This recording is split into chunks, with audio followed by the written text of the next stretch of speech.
Magandang araw po, welcome po sa aking channel Love9 TV.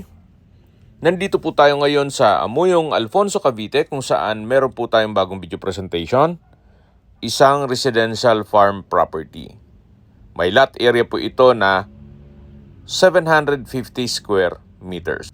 Ito po'y titulado, buhay po ang may-ari, kaya wala po kayong maging problema sa documentation o sa transfer ng title.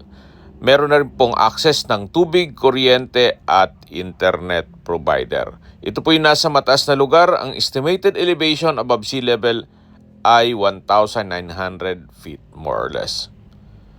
Medyo mataas po ang damo pero patag naman po yan. Sa dulo po nitong lupang binebenta ay meron pong ilat o dry creek.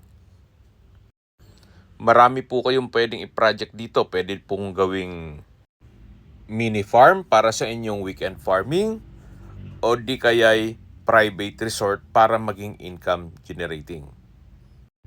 At maganda rin po ditong itayo ang inyong pinapangarap na rest house.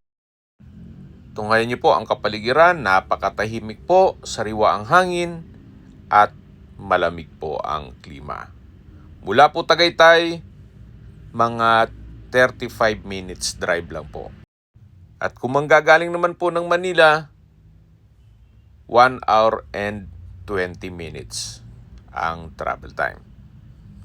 Accessible din po ito ng public transportation. Napakalapit lang po sa highway. At mula naman po sa Twin Lakes, mga 5 minutes drive lang po.